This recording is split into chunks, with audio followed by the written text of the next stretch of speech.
പോത്തൻകോട് സുധീഷ് വധക്കേസിൽ മുഴുവൻ പ്രതികൾക്കും ജീവപര്യന്തം ശിക്ഷ. നെടുമങ്ങാട് SC/ST കോടതിയാണ് വിധി പ്രസ്താവിച്ചത്. 2021 ഡിസംബർ 11-നായിരുന്നു നിഷ്ഠൂര കൊലപാതകം. വിവരങ്ങളുമായി അനന്തകൃഷ്ണൻ ചേരുന്നുണ്ട്. അനന്തൻ, എന്താണ് വിശദാംശങ്ങൾ? മോത്തി, പോത്തൻകോട് സുധീഷിനെ കൊലപ്പെടുത്തി കാല് വെട്ടിയെടുത്ത് നടുറോഡിൽ ഇട്ട സംഭവത്തിലാണ് മുഴുവൻ പ്രതികൾക്കും ജീവപര്യന്തം കഠിന തടവ് ശിക്ഷ വിധിച്ചിരിക്കുന്നത്. നെടുമങ്ങാട് SC/ST കോടതിയാണ് ശിക്ഷ വിധിച്ചത്. ഈ കേസിൽ 11 പ്രതികളാണ്. 11 പ്രതികൾക്കും ജീവപര്യന്തം കഠിന തടവാണ് ശിക്ഷ നൽകിയിരിക്കുന്നത്. ഒന്നാം പ്രതി സുധീഷ്, അതുപോലെ തന്നെ മൂന്നാം പ്രതി ഒട്ടകം രാജേഷ് എന്ന ഗുണ്ടാ നേതാവ്, ഈ രണ്ടു പേർക്കും പരമാവധി ശിക്ഷ, വധശിക്ഷ നൽകണമെന്നായിരുന്നു പ്രോസിക്യൂഷൻ വാദിച്ചത്. അതിനൊപ്പം തന്നെ ഈ രണ്ടുപേരും കൊടും ക്രിമിനലുകളാണെന്നും പ്രോസിക്യൂഷൻ കോടതിയിൽ വാദിച്ചു.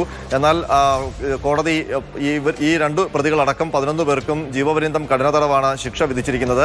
2021 ഡിസംബർ 11-നായിരുന്നു കേസിനാസ്പദമായ സംഭവം.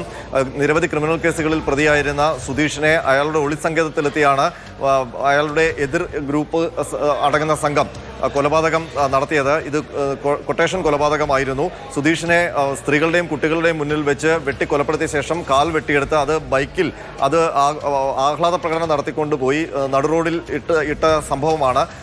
അതിന്റെ ദൃശ്യങ്ങൾ കേരളത്തെ വലിയ തോതിൽ ഞെട്ടിച്ചിരുന്നു.